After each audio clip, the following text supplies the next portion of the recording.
કડોદરા ખાતે યુથ કોંગ્રેસ દ્વારા મોંઘવારી મુદ્દે હલ્લાબોલ કર્યું હતું।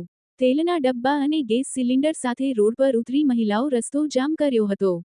દેશમાં સતત વધી રહેલી મોંઘવારી અને જીવનજરૂરી ચીજવસ્તુઓના ભાવવધારા સામે વિરોધ ઉઠ્યો છે।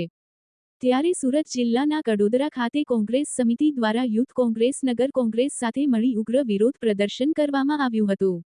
જિલ્લા મહિલા કોંગ્રેસ સમિતિના નેતૃત્વમાં મોટી સંખ્યામાં મહિલા તેમજ યુથ કોંગ્રેસના કાર્યકરોએ કડોદરા ચોકડી ખાતે એકઠી થઈ ભાજપ સરકાર વિરુદ્ધ સૂત્રોચ્ચાર કર્યા હતા। મોંઘવારીના મુદ્દે સરકારને ઘેરવાનો પ્રયાસ વિરોધ પ્રદર્શન દરમિયાન કોંગ્રેસના કાર્યકરોએ ગેસના બાટલા પ્લેકાર્ડ બેનરો દર્શાવી પોતાનો રોષ વ્યક્ત કર્યો હતો। યુથ કોંગ્રેસ દ્વારા મોંઘવારી અંગે પ્લેકાર્ડ પણ દર્શાવવામાં આવ્યા હતા। કડોદરા ચોકડી આંબેડકર સર્કલ નજીક કાર્યકરોએ ચક્કાજામ કરી વિરોધ પ્રદર્શિત કર્યો હતો, જેમાં સુરત જિલ્લા મહિલા મોરચાના આગેવાનો, જિલ્લા કોંગ્રેસ સમિતિ, કડોદરા નગર કોંગ્રેસ તેમજ યુથ કોંગ્રેસના જોડાયા હતા। જગદીશ સાટિયા, ન્યૂઝ 14 કડોદરા।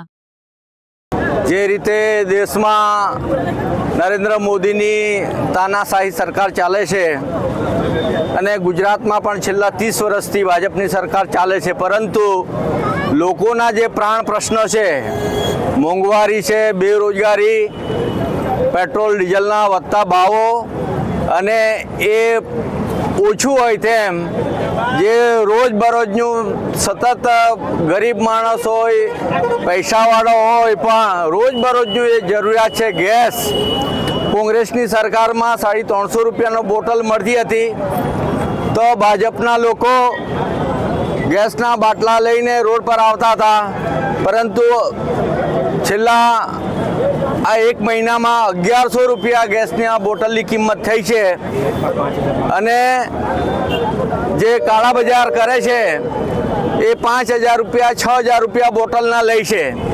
તો જે ગરીબ માણસ છે એ 2 ટંકનો રોટલો રડવા માટે એ રાત દિવસ મજૂરી મહેનત કરે, છોકરાઓને ભણાવવાના, લાઇટ બિલ ભરવાનો, દવાખાનાનો ખર્ચો, ઉપરથી મોંઘવારી અને છેલ્લે જે ચૂલો સળગતો હતો એ પણ બંધ થઈ ગયો છે। તો સરકાર જાગે, એના મદમાંથી જાગે અને કુંભકર્ણની નિંદ્રામાંથી જાગે, એના માટેનો આ યુથ કોંગ્રેસ દ્વારા અમારા ભાઈ પ્રમોદજી અને વકાસ અને કડોદરા નગરના પ્રમુખ શ્રી જીવણભાઈ દ્વારા કડોદરા નગર ખાતે આ યુથ કોંગ્રેસનો કાર્યક્રમ કરવામાં આવ્યો હતો કે જનતા જાગે અને ભાજપ સરકાર પણ જાગે, અને એટલા માટે આ જાગૃતિનો કાર્યક્રમ અને વિરોધ પ્રદર્શનનો કાર્યક્રમ કરવામાં આવ્યો।